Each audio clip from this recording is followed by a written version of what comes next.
కులశేఖర వారు రచించిన ముకుందమాల్లో 17-18 శ్లోకాన్ని చెప్తున్నారు. పరమం హితం శృణుతవో వక్ష్యామి సంక్షేపతః సంసారార్ణవ మాపదూర్మి బహుళం సమ్యక్ ప్రవిశ్య స్థితా నానాజ్ఞానమపాస్య చేతసి నమో నారాయణాయేత్యమం మంత్రం సప్రణవం ప్రణామసహితం ప్రావర్తయధ్వం ముహు.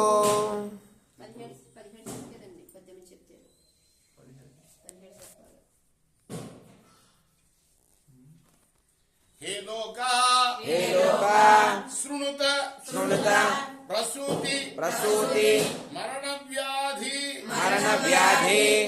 ఏ చికిత్సామిమాం యోగజ్ఞాన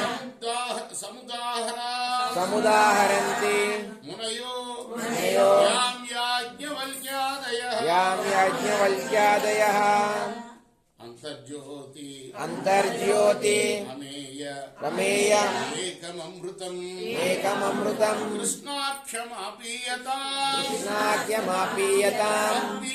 తత్పీతం పరమౌషధం వితనుతే నిర్వాణమాత్యంతికం. ఇప్పుడు తన మనస్సును కాకుండా మానవులారా అని సంబోధిస్తూ హే మర్చా అంటే ఓ మానవులారా, జనన మరణాలనే వ్యాధులు మిమ్మల్ని బాధిస్తున్నాయి కదా.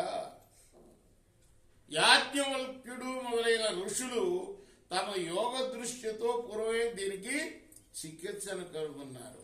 ఏమి రోగాలు? జననం మరణం, పునరపి జననం పునరపి మరణం. వీటిని రోగాలుగా చిత్రిస్తున్నాడు ఈయన. రోగాలంటే అవి కాదు కదా నిజానికి, కానీ ఈయన రోగాలుగా చింతిస్తున్నాడు. ఎందుకు?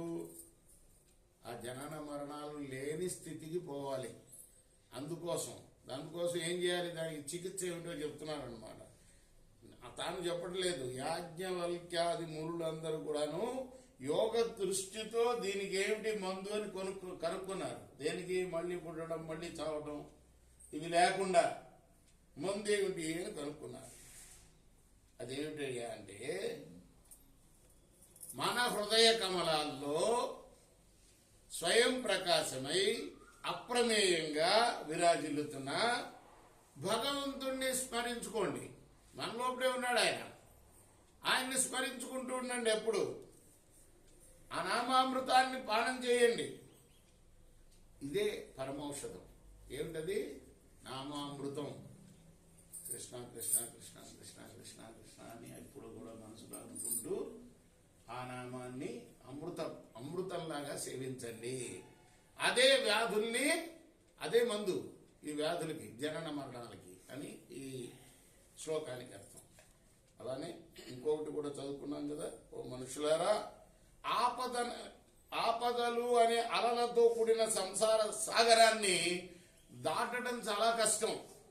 అందువల్ల మీకు సర్వోత్తమమైన హితకర వాక్యాన్ని చెప్తున్నాను, సంగ్రహంగా చెప్తున్నాను, వినండి.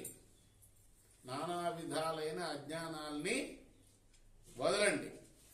హృదయంలో నమో నారాయణాయ, ఓం నమో నారాయణాయ, నారాయణుడికి నమస్కరిస్తున్నాను అని అర్థం. దానికి నారాయణాయ అంటే నారాయణుడికి, ఓం నమో అంటే ఓంకార